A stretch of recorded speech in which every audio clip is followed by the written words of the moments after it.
Since the beginning of time, marriage has been the foundation of society. And one of the secrets of success in marriage is you don't have to marry the perfect person who's just like you. Yeah, you see, God has created each of us with a unique set of strengths that when celebrated, rather than stifled, can unlock the true potential of your marriage. In strengths-based marriage, we've drawn from more than 50 years of research from the Gallup Institute, combined with over 35 years of experience in marriage counseling, to develop an incredibly exciting resource that can literally revolutionize your relationship and prepare you for a lifetime of passion and intimacy. And we can't wait to share it with you. That's right. When you learn to recognize and focus on the strengths of your spouse, you'll be able to celebrate what's right about them and value their God-given differences, not resent them. So join us on this journey to explore how implementing a strengths-based marriage can bring you closer together than ever before with your spouse. Dr. Donald O. Clifton was a forerunner in positive psychology. Through his research, he identified 34 universal strengths that exist within each individual. Working with Gallup, he developed the Strengths Finder assessment, which reveals how our unique order of strengths affect the way we engage with the world around us, influencing our thoughts, feelings, and behavior. Thousands of businesses, teams, and churches have harnessed this strengths-based approach to interacting, resulting in stronger relationships and greater performance. So what happens when you apply these same ideas to your own personal relationships, or even your marriage? On this journey, you will discover how to thrive in your strengths, recognize the positive traits in your partner, and develop your own strengths-based marriage. I want to talk to you about how to make your differences dynamic rather than dangerous, because many people, when they get married, they don't know how to understand their differences, and because of that, they begin to fight, begin to judge each other, begin to try to change each other. This is what happened to my wife and I when we got married 44 years ago. We've been married for 44 years. And when we first got married, it was a nightmare. And I loved her. I was very attracted to her. She was attracted to me. We got married. And we began to fight just really, really bad fights, judging each other. And what I thought was, because she wasn't like me, something was wrong with her. You know, because I thought I was like the epicenter of normal. And if you're not like me, then you ain't normal. Well, she was very much unlike me in many areas, so different. And I was different, of course. And so we fought, and we were on the brink of divorce after several years of marriage, really believing that we had made a mistake, that there was something wrong with both of us. We both had judged each other so much until we learned that we were different by God's design, and we began to celebrate our differences. This is what changed our marriage. This is why Alan and I wrote the book on strength-based marriage, is because understanding your differences and making them dynamic the way that God intended and not dangerous. What happens when you don't understand your differences is what God made in marriage to help us to have a wonderful, fulfilling life and to be a team.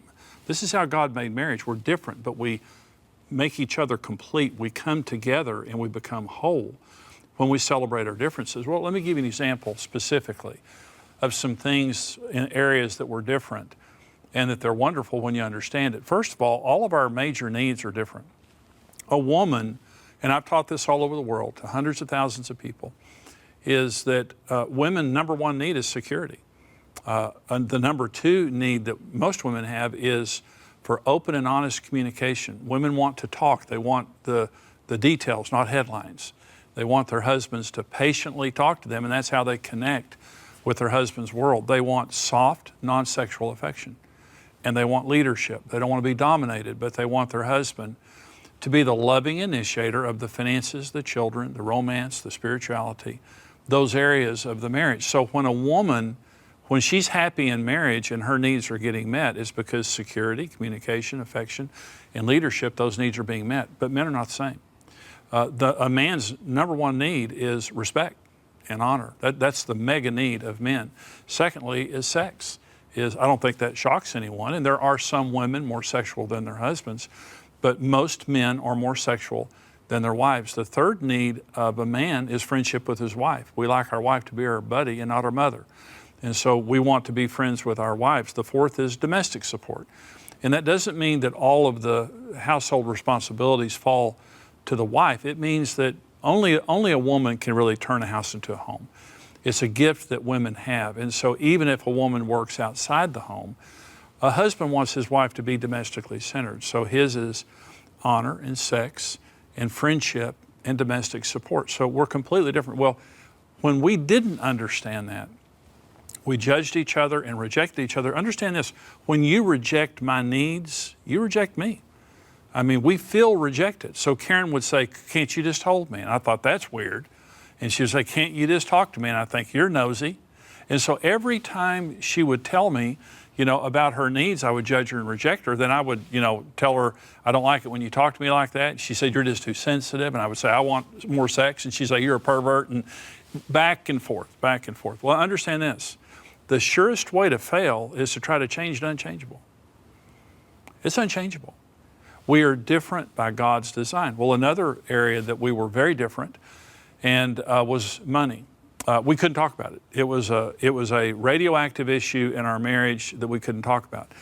And I didn't know that there were 4 money languages, that we just see money differently. But most of us are married to someone that just sees money differently. There's no right or wrong answer. It's not that it's bad or good, it's just different. And so Karen is what's called an analytic, and to her, money is security. And she's very generous, she's very good with money, but she likes to save. She's a saver. I'm an amiable. To me, money is love. We just got back off vacation, took our kids to Disneyland. I love to use money to love and to bring our family together, to do things for people. And of course, my wife is the same way, but she's more of a saver, I'm more of a spender. Well, when we first got married, we just had these horrible fights because I said, you're a tightwad. You're just a tightwad. You're going to die one day, with all your money in a mattress, and no one's going to like you. And she said, well, at least I'll have a mattress. And so with me, she called me a spendthrift. And when she called me a spendthrift, it was just, I got so mad. And we had these fights. You're a tightwad and you're a spendthrift. And see what happens. When you feel as though that your spouse has gone to an extreme, you'll go to the other extreme to try to balance them out. So the more she felt like I was spending, the more she saved. Well, I didn't like that. So the more I tried to wrestle the money out of her tight little fist, the more she would begin rat-holing and hiding money. And then you just end up at polarities. Well, what's wrong? Nothing. We're a great team. What a great team Team Evans is. We make better decisions together. We've learned over the years, you see, there's the old saying, if both of you are the same, one of you is unnecessary. We're different by God's design. We make a great team. We judged and rejected each other until we realized it's just the way that God made us. And so we come together and make decisions, and they're balanced. And we respect each other. When Karen says, Jimmy, I'd like to save a little bit more money, I understand the balance of that. And I honor that. When I tell her I'd really like to do this for our family, she honors that and respects it. So together we're such a great team. And I'm saying probably as a couple, you see money different. That's great. Well, let me talk about our strengths just a minute. Alan Kelsey, the co-author of Strength-Based Marriage, helped Karen and I a lot. We had a great marriage. I didn't know that, our strengths were so different. So, and we have, a lot of programs we're going to be talking about this. My number one strength is achiever. I'm a get-it-done guy. You want to get it done, I'm your guy. That's the number one thing that drives me. That's my wife's number 34. There are only 34 strengths. So my number one is her number 34. My wife's number one is empathy. And empathy means, caring for people and being able to put yourself in other people's shoes and just kind of having this like supernatural knowledge of what people are feeling and thinking, which is my wife. That's my number 34. That's my bottom one. We are exact opposites. And so we'll have these conversations before we understood our strengths. We would have these conversations and I would say, Karen, come over here. I want to talk to you about this. And she would say, I don't want to make a list with you. I don't want you to tell me what needs to get done today. And I just thought, well, what else is there in life rather than getting things done? Because I'm an achiever. I'm a get-it-done guy. Every day I wake up with a knowledge of what I'm going to do that day, and I'm going to check off the list. But my wife wakes up every day to love people, to take care of me, to take care of our aging parents, to take care of our grandchildren, to relate to the people that she cares about. Well, it's not like I'm an insensitive slob. It's just, that's my number 34. But guess what? God gave me a woman to balance me. Boy, we're just such a great team. We get things done because of me. I'm saying get things done as far as task oriented, because my wife's a very hard worker. But she feels for us. She tells me how I'm feeling. I mean, we'll be having a conversation and she'll say, what do you think about that? And I say, I don't know. She say, what do you feel about that? And I'll say, I don't know. I just don't feel a whole lot, like she does. She'll tell me how I'm feeling. And she's always right. A week or two later, I'm just sitting there thinking, well, that's exactly how I'm feeling. She knew 2 weeks ago how I was feeling. And what I realized one day is I need someone in my life that's not like me. See, we used to fight and judge each other. Our differences were dangerous. And we were rejecting and judging each other because we didn't understand. 1 Peter 3 tells men, live with your wives with understanding, as a fellow heir of the grace of life, lest your prayers be hindered. And with understanding means respecting her differences. She's different. Women love it. They love it when their husband affirms them. And they say, honey, can you hold me? And honey, I really want you to be around this weekend because I need you to be here with me and the kids. And he doesn't roll his eyes and judge her and reject her, but he says, I understand, honey. There's nothing more important to me than just being here with you and meeting your needs, make sure that you're taken care of. Holding her, talking to her, being the leader of the home, not dominating, treating her as an equal, but leading her in the home. She's in heaven. It doesn't get any better than that. You're affirming her. If she has a different money language, you listen, you affirm her. Her strengths, you understand her strengths, which is so important. It gave Karen and I a different language in our marriage to understand. She has empathy, I have achiever. We now have a language for that, and we respect that, and we're a great team. We're Team Evans. Our differences are not dangerous. Our differences are awesome. We are a great team, and you need to be thankful that God didn't give you somebody just like you. It would be a very boring life. God gave you someone different, and understanding those differences makes your marriage dynamic. Let me say this. There are 3 types of differences in marriages. One is rejected. This is how we started out. We rejected each other's differences. That's the worst. The next is tolerated. You don't really celebrate it. You just kind of tolerate it. Roll your eyes. Women, you can't live with them and you can't live without them. That's tolerating.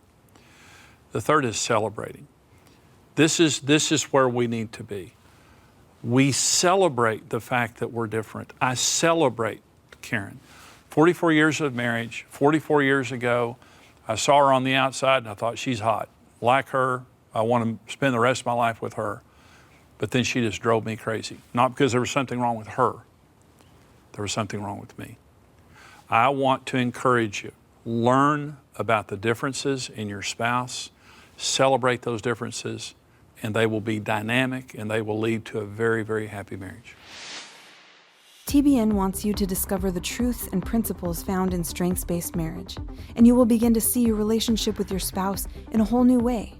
Call or go online to request this powerful collection today with your gift of $120 or more, and as our thank you for supporting TBN, we will rush these incredible resources to you today.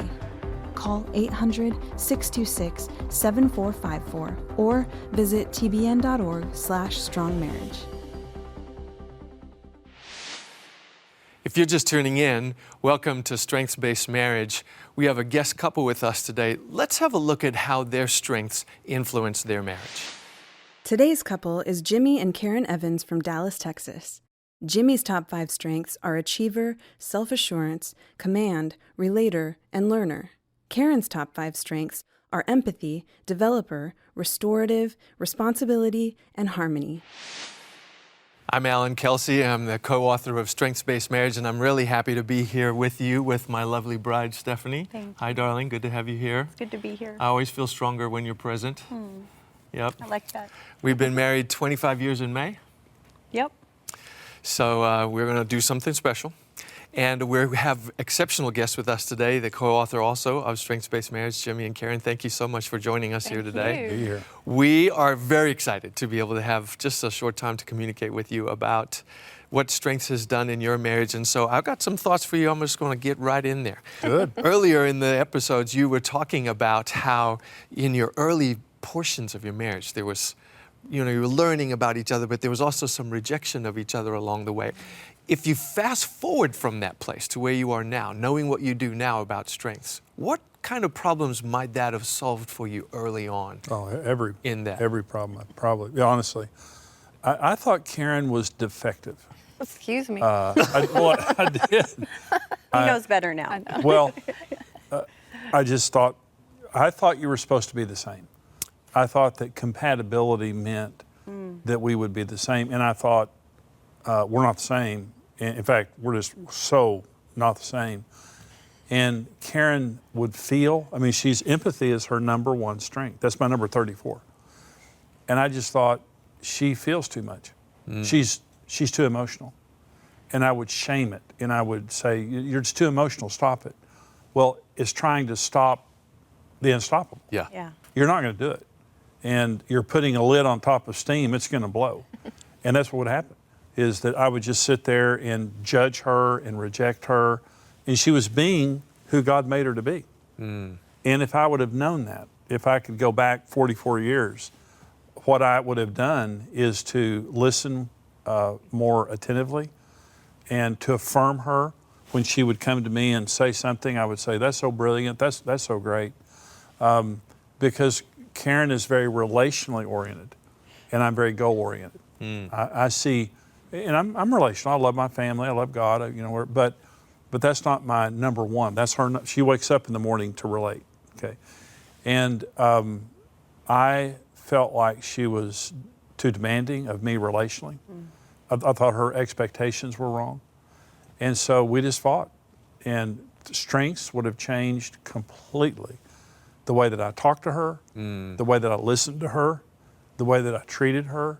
And we learned about our strengths about 6 years ago. You taught us and you helped us. And we had a good marriage, but Strengths just took it to the next level. Wow. You said that you really admired him even early on when there were some difficulties. That just shows me that even in troubled relationships, there's always hope, isn't there? Absolutely. So when you're thinking about admiring him, is it just something you're thinking of, or were you able to articulate it? I've always seen that gift in him, is be able to talk, and he's a great learner. He knows everything about everything, and it's not an arrogant thing. He just does. The whole family's like, Dad, tell us this, and so we always go to him for information because he's always attaining. So I love that, because I'm not a learner. I want somebody just to teach me, tell me. Well, that's true. You have learner, right? Oh, That's yeah. one of Yeah. your Oh, yeah. learners. What drives him crazy, if I come into the room and want to talk about, Jimmy, I just think so-and-so and so-and-so and so-and-so, and I can see that, it's like his brain just, it's like. I can only take so much of that. But she's so good at it. Because that's how I see. And in our relationship, we're a team. We really are a team. And when it comes to relationships and that type of thing, I'm just not on that level. And she'll sit there and talk, and I admire it. Used to, what I would just say is, leave them alone, Karen. Just leave everybody alone. Why are you in everybody's business? And why are you talking about like that? Because I didn't understand it. Yeah. Now I'm just saying, thank God I have her in my life. Yeah. Because our family, our parents, our friend, every relationship in our life is better because of her. Yeah. And she keeps the integrity of our home. But with me, I keep us on track of accomplishing God's purpose. Sure. For us. Good team. Yeah, we're a great team. So early on in our marriage, Karen, I did greatly admire Karen, and she greatly admired me. It was the confusion about our strengths that created a lot of conflict, especially with me, because I was dominant and trying to change her. She would tell me how I was feeling, and early in our marriage. And she was always wanting to know how I felt, and I just thought, that's a boundary. I'm not telling you how I feel. Well, of course, women They don't want you just to communicate. They want to tell you. They want you to tell your feelings. Yes. They want you to open their feelings. I didn't know my feelings. And then let's go deeper. Yeah, and she said one time. More? You want more? She knew something that had happened in my past, and she said that really devastated you. And I thought, it didn't devastate me, but it did. A couple of weeks later, I was praying in my quiet time, and the Holy Spirit just took me back to what had happened. It devastated me. Wow. Well, but it was, Karen helped to wire me emotionally. So a lot of times, what's irritating you about your spouse is a strength that you don't understand. It's Yeah. misdiagnosed. It's not always true. And usually your strengths come so easy for you that That's you right. don't see it the way the other person's feeling it. Yeah. You know, you're just thinking it's a natural thing. You know, everybody should be like this. Yeah. But here's the point. I don't have empathy, but I have a wife with empathy. Yeah. So I have empathy. Yeah. Is if I respect her and we act as a team. But if you try to force me to have empathy, it's going to be a bad day. Jimmy, bring a little clarity to this idea, because the Bible says that the two are supposed to become one. And you mentioned earlier, like, I thought we were supposed to become the same person. But that's really not what that means, is it? Exactly. You know, the misunderstanding, this was a misunderstanding I had when we got married. I thought compatibility meant sameness. See, it says, in the image of God, He created him.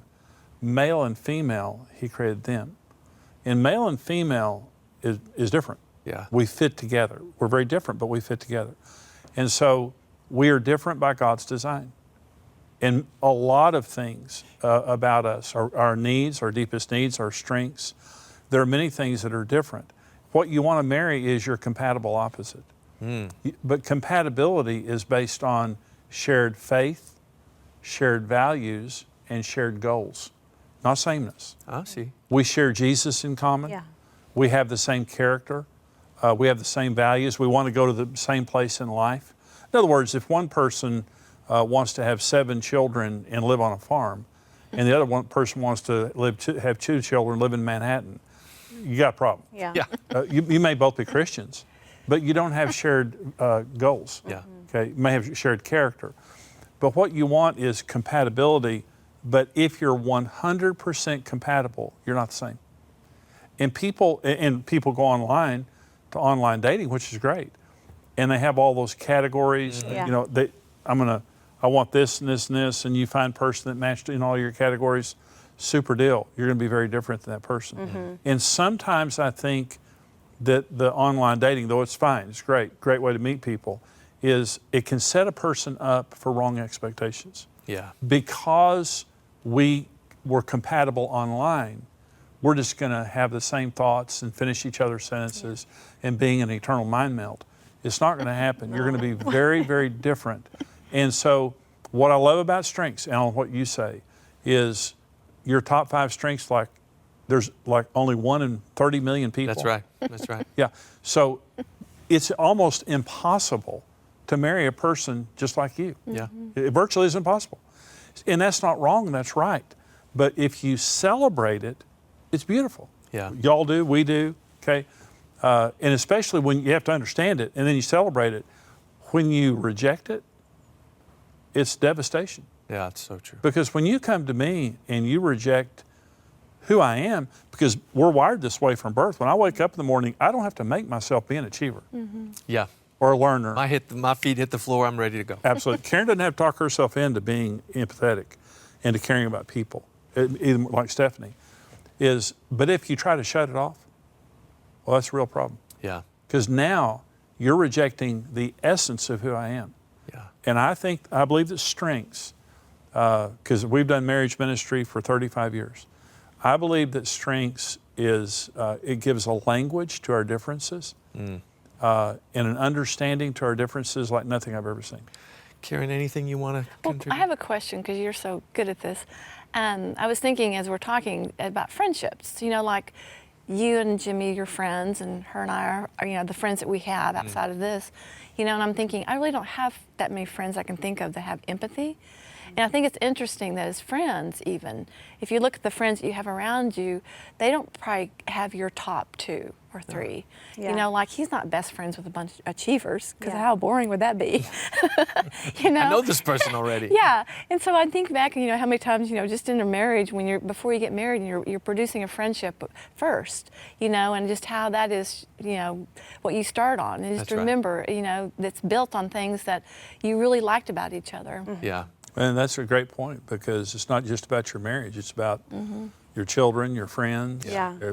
Everyone has strengths. Yeah, it's really true. These strengths really do make their way into so many different elements of our lives, not just marriage or relationships. Right. Kim, Jimmy, Karen, thank you so much for Thank joining you. us today. It's so a real fun. pleasure to spend some time with you. I love to see stories like that. That's why we do what we do, and an example of the impact these powerful resources can have on your marriage. Yeah, for example, maybe your number one strength is empathy and your spouse's strength is to be restorative. Being aware of that is so important because it will help you to understand how each of you think. Because while someone who is empathetic will feel what others are feeling, a restorative spouse will see a problem and try to fix it. They both want there to be resolution and understanding, peace and growth, but their perspectives are completely opposite and, if misunderstood by each other, can be cause for some really heated discussion. But trust me, no matter what situation you're in, your marriage can thrive in every area, emotionally, physically, and spiritually. And we want to help you experience that today. So request your strengths-based marriage resources with your gift and discover the principles you need to see yourself, your spouse, and your marriage in a new, amazing way. TBN wants you to discover the truths and principles found in strengths-based marriage, and you will begin to see your relationship with your spouse in a whole new way. Call or go online to request this powerful collection today with your gift of $120 or more, and as our thank you for supporting TBN, we will rush these incredible resources to you today. Call 800-626-7454 or visit tbn.org/strongmarriage. I hope you learned something from the struggles and ultimate success that Karen and I have experienced by recognizing that we were two wounded individuals that God wanted to use in each other's lives to bring wholeness and healing. We've got to stop rejecting our spouses and begin to recognize that our differences are a necessary component of teamwork. One of the ways that we can do that is learn how to really affirm our partners. So tune in next time to explore the importance of affirmation and the power we hold to make our spouses feel treasured and appreciated. There is hope for every marriage, and it begins with following God's plan and embracing the revelations we'll discover on the next episode of Strengths-Based Marriage. See you next time.